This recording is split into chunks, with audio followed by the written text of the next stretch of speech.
Imagine the scene. The sound of the doorbell shatters the silence of your home.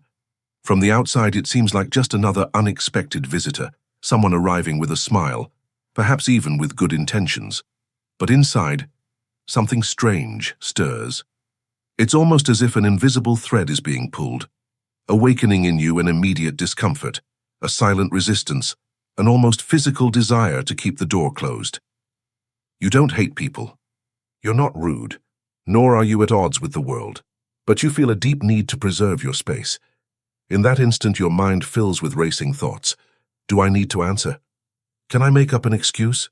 Is it wrong to want to be alone? And suddenly you realize that this isn't just a social gesture, but a reaction of the soul. This shocking opening isn't about a banal, everyday detail. It's the portal to something much deeper, an internal conflict between the need for silence and the expectations of the outside world. Carl Jung said that the simplest signs of everyday life, like this discomfort at a visitor, can reveal secrets of the soul that we're not always ready to face. And it's precisely at this point that the video invites the viewer to delve deeper, not just into the discomfort of receiving visitors, but into the hidden truth that dwells within, waiting to be heard. Carl Jung revolutionized the way we understand the human mind when he introduced the concepts of introversion and extraversion to the world. For him, these terms weren't limited to social behaviors, such as being shy or talkative, but revealed something much deeper, the natural direction of psychic energy. The extrovert is one whose energy flows outward, toward contact with the world, toward external stimuli, toward constant exchange with people and environments. They feel alive when connecting, when in motion, when nourished by the energy of others. The introvert, on the other hand, follows the opposite path. Their energy doesn't expand, but rather recedes. They recharge in silence, in creative solitude, in intimacy with themselves. When exposed for too long to the external world, noise, unexpected visitors, long conversations, they feel their body and soul drained as if their strength were being sucked away. And it's not arrogance nor a lack of love for others. It's a vital need to turn inward. Jung shows us that this discomfort with visitors is not a defect. It's a natural reflection of the introverted psyche seeking to reorganize its energy. For the introvert home is not just a physical space, but a true sanctuary, where every minute of silence is nourishment and every moment of solitude is medicine. That's why, when someone walks through the door, it can feel like invisible threads are being disturbed. At this point, Jung invites us to see introversion not as a limitation, but as the soul's orientation, a legitimate and profound way of being in the world. In Carl Jung's symbolic vision, the home is not just a place where we live, but a direct reflection of the soul. Every wall, every room, every detail of this physical space carries a profound psychic meaning. The bedroom, for example, can be seen as a representation of intimacy, a space of rest and vulnerability. The living room symbolizes the persona, the social mask we show the world when we welcome someone. The kitchen becomes the center of emotional nourishment, where the soul finds nourishment. The basement, often dark and forgotten, is the perfect image of the unconscious, where repressed memories and content remain stored. The attic, lofty and silent, represents elevated thoughts, ideas that connect us to the spiritual. And then there is the front door, perhaps the most powerful symbol of all. It is the sacred boundary between the self and the other, the point where we decide what we allow into our lives. When someone crosses this door, they bring not only their physical body, but also their energy, their history, their tensions, their unresolved emotions. That's why unexpected visitors can be so draining. It's as if the unconscious registers, something from outside is penetrating the purest space of my soul.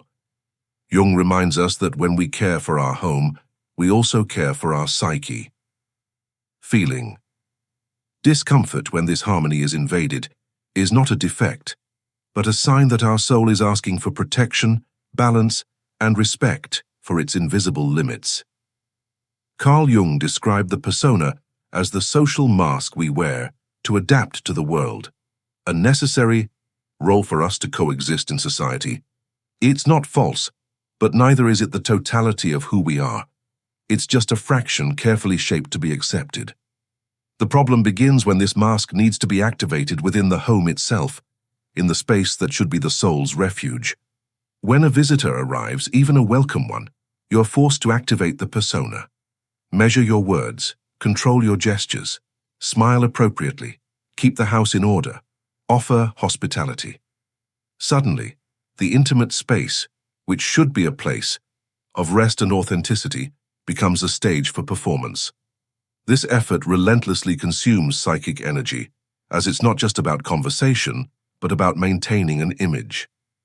The result is profound fatigue, an exhaustion that comes not from human contact itself, but from the constant need to portray oneself in a role that doesn't correspond to one's entire being. Jung warned that when we confuse the persona with the true self, the soul begins to scream in silence, generating discomfort, irritation, and an almost physical desire to close the door. Therefore, disliking visitors isn't contempt for the other, but a clear sign that your essence yearns for freedom, that your inner space demands to be preserved from the demands of social performance. It's the soul saying, "Here, I just want to be me." When we talk about the shadow in Carl Jung, we're talking about the parts of ourselves we prefer to hide, rejected traits, repressed desires, emotions we deem inappropriate. And yet, it's precisely this shadow that often reveals itself in the discomfort of visitors.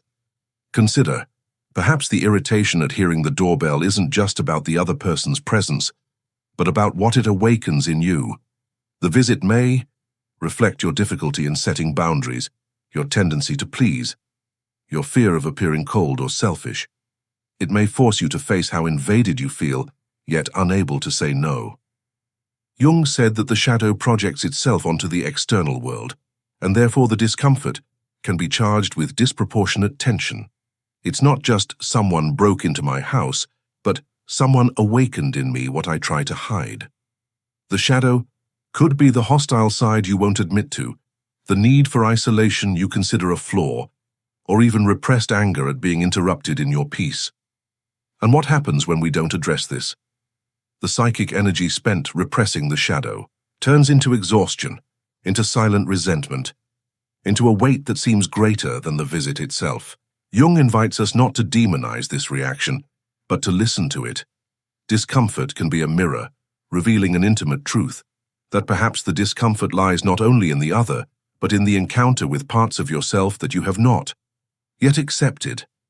For Jung, solitude was not a void to be feared, but a fertile space where the soul finds nourishment. He saw in this state an essential process of individuation, in which the human being learns to reconcile with themselves. The first truth is that solitude reveals who you truly are, without masks, without persona, just the raw dialogue between you and your own essence. The second truth is that in silence, contents of the unconscious emerge, dreams, symbols, forgotten memories, bringing messages that would never be heard in the noise of the world.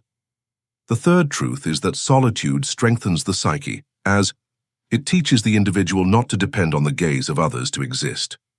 The fourth truth is that withdrawal protects vital energy, while extraversion disperses, solitude focuses, reorganizes, and regenerates.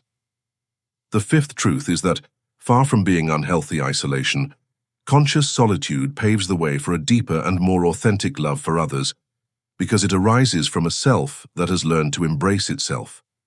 And finally, the sixth truth is that solitude is a spiritual portal. In it, the soul connects with higher archetypes, experiences the dimension of the sacred, and finds meaning beyond the material. Therefore, Jung asserted that those who fear solitude actually fear encountering their own shadow. Thus, when you feel the need to close the door and remain alone, you are not rejecting the world, but obeying an inner law of the soul that calls for silence, withdrawal, and healing. The Hermit archetype, so present in Jung's symbolic psychology and also in ancient spiritual traditions, represents the human being who withdraws from the outside world to delve into the depths of their own spirit. They don't flee from society out of contempt, but because they recognize that there are times when the noise of the world silences the voice of the soul. In the tarot, the hermit carries a lantern, a symbol of an inner light that doesn't illuminate crowds, but guides one's own path in the dark. This archetype teaches us that wisdom is not born of haste, but of retreat. It doesn't arise from excessive connections, but from the courage to remain alone. When we feel uncomfortable receiving unexpected visitors, it's as if the hermit within us awakens, reminding us that true knowledge requires solitude, requires protecting the fragile flame of our inner energy. Jung saw this archetype as a call to individuation, a process in which the individual must step away from external expectations to listen to the symbols, dreams, and voices that emerge from the unconscious. The hermit does not reject the other, but knows that each encounter with the collective must be balanced by a return to silence. Thus, the irritation when opening the door to a visitor may actually be an archetypal reminder. Your soul is asking for the path of the hermit, the sacred, retreat that protects wisdom and keeps alive the inner light that can only be found in solitude. For Jung, the process of individuation is the soul's deepest journey, the path in which a human being stops living solely by the expectations of others and begins to become who they truly are. It's not about selfishness, but about authenticity, about aligning external life with the inner calling. When you feel uncomfortable receiving visitors, it can be interpreted as a sign that your psyche is asking for space for this individuation. The need to protect your home and your silence is, in fact, the need to protect the construction of your true self. The world constantly invites us to play roles: the host, the perfect friend, the person always available. But individuation requires you to recognize when these roles are in conflict with your inner truth. And authenticity is born precisely there, when you have the courage to say no to what suffocates, so you can say yes to what nourishes your soul. Jung asserted that there is no individuation without solitude, because only in retreat can consciousness hear what the unconscious has to reveal. Discomfort with unexpected visitors can be read, then, as a symbolic message. Your soul is demanding priority, asking to be chosen above social convenience. This discomfort is not weakness, but a sign of psychological maturity. It is proof that you are no longer a hostage to the persona and entering the realm of authenticity, where it is finally possible to live in accordance with who you truly are. Perhaps after all this reflection, you will realize that not liking visitors is not a flaw but an invitation from the soul to something deeper. Jung taught us that every discomfort carries a symbolic message, and when the closed door brings relief, it's because within you lies a calling for silence, solitude, and authenticity. What seemed like mere social antipathy may actually be the voice of your individuation process, the path that leads you to live according to your essence. Life demands masks from us, demands hospitality, demands roles, but the soul cannot tolerate falsehoods for long. And when it cries out for space, the most loving gesture you can offer yourself is to respect this calling. Remember, it's not rejection of the other, it's acceptance of yourself. It's not isolation, it's reconnection. By understanding this, you can transform the weight of guilt into freedom and discomfort into wisdom. Your home, your time, and your energy are sacred temples, and learning to protect them is an act of spiritual courage. Therefore, if you close the door today, let it be not out of fear, but out of love. Love for your truth, love for the silence that heals, love for the invisible process that makes your soul blossom.